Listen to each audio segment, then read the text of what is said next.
Hey, it's Jen Eden here. I am back, and today I want to talk about sugar cravings. And what a lot of people don't talk about in my field is dopamine and what sugar cravings have to do with dopamine. Because the beauty of the work that I do in this world for 20 years this year is that we don't teach women to get off sugar and to white knuckle your diet and to just say no.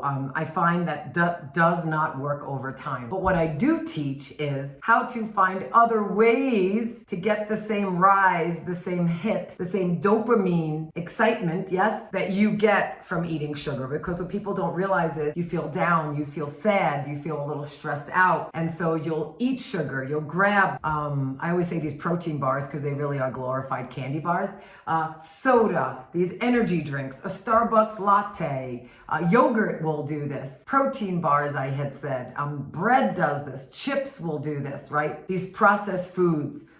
Coffee with tons of creamer gives you the same hit. And so what we do is we teach people how to get the same dopamine hit without having to eat sugar, because sugar, unfortunately, is a socially acceptable legalized drug. And when you're eating that all the time, you are inflaming yourself, messing with your hormones. Cancer feeds off of sugar, okay? And it causes, like I said, massive amounts of inflammation. And if you didn't know it, inflammation is the root cause of all disease in the body. And so rather than having people white knuckle it, which never works, what we do is we teach you other ways to get a dopamine hit, to get a rise. So exercise is a great way to do that. Yes, you get these endorphins, they say. It's a very similar experience to dopamine, okay? Hugging, kissing, being around those you love gives you this same elevated happy feelings. And you may or may not know this, but the more sugar you eat, the way, drug addicts take drugs, they require more drugs to get that same level of high. It's the same thing with sugar. And so what happens is you're then like, you can't just eat a couple of M&Ms. You need the bag of M&Ms to feel good.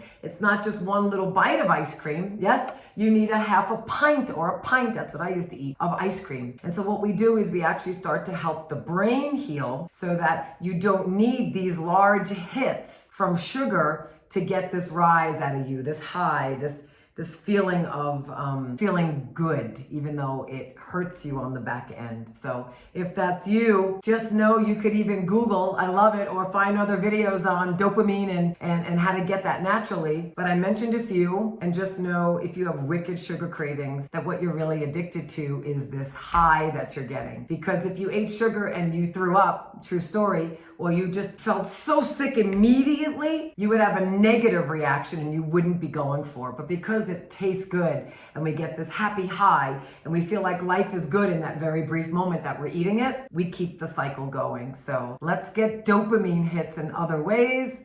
Let's heal the brain. And I don't know about you, but it's a beautiful day here in Flagstaff, and I'm gonna go enjoy some time with my kids. So catch me on another video, and I'll talk to you soon.